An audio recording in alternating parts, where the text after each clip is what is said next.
สวัสดีจ้าวันนี้1ชวนพี่น้องกินส้มตำปลาร้าเผ็ดๆนัวๆไก่ย่างผักขมิ้นมีชะอมกระเจี๊ยบผักกันจองผักกูดยอดกระถินกินกับข้าวเหนียวร้อนๆจ้าข้าวเหนียวร้อนๆส้มตำเผ็ดๆมันบ่แซ่บสิไปอยู่ใดแม่นบ่จ้าโอ้ยน้ำมันไก่ทามือก่อนร้อนถึงปานบ่ได้มาจ้าลงมือกันเลยยุ่มส้มตำเผ็ดๆกันเลยเนาะจัดจานสะใจค่ะแซ่บๆนำกันจ้า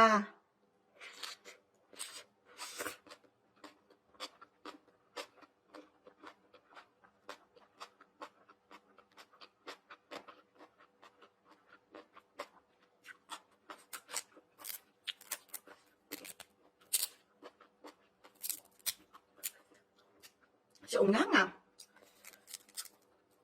อบๆกรอบๆเลยจ้ะ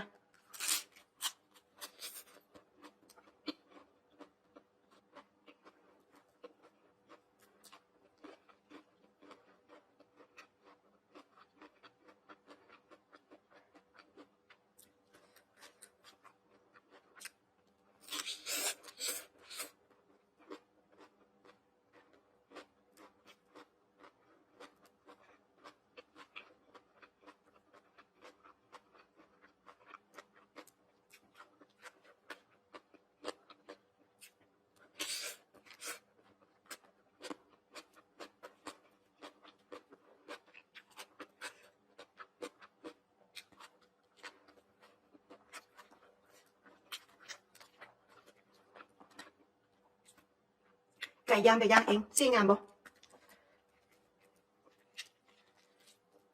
โลกินนั่งกันเนาะ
กระเจี๊ยบสดกรอบๆจ้ะ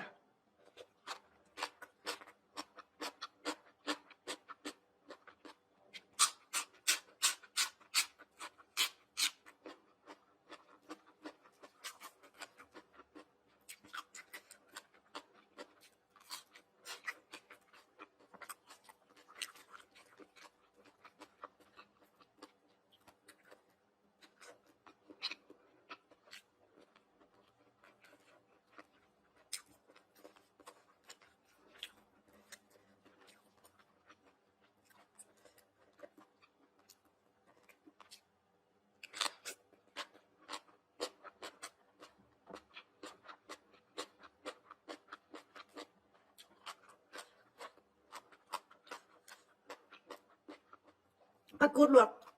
อ้วบดีค่ะ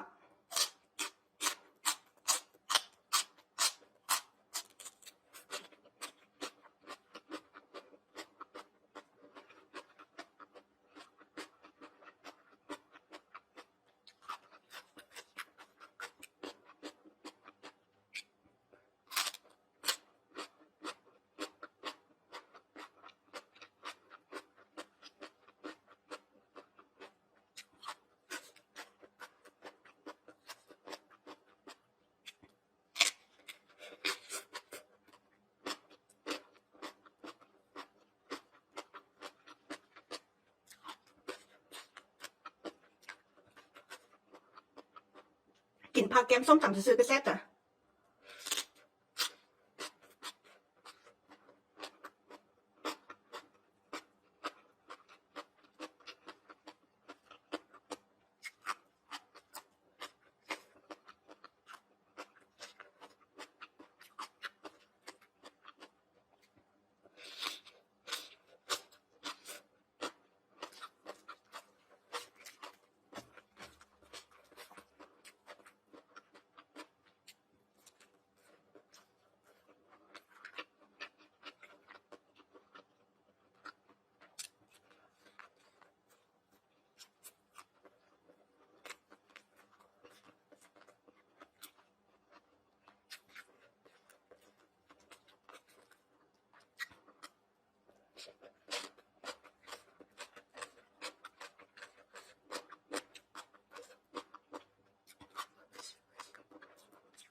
ใส่ตอนปลาร้ามาน้ำจ้ะ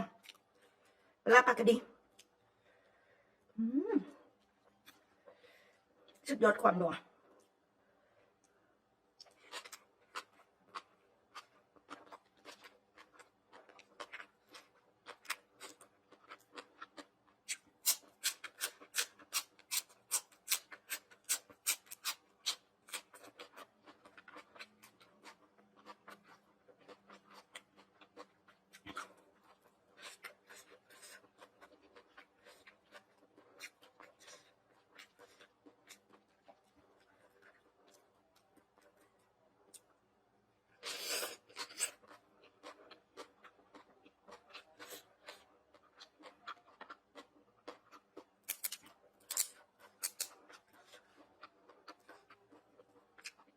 ยอดกระถินกับอ้วบ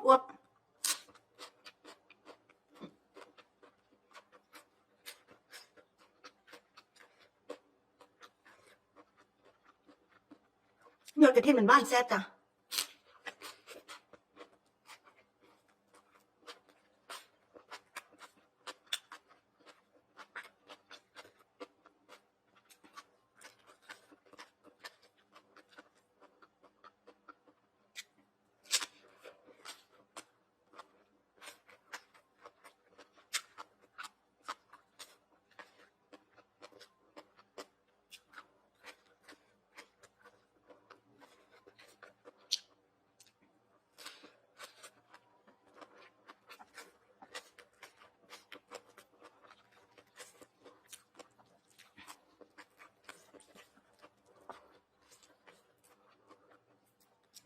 มักแห้งนั่งไก่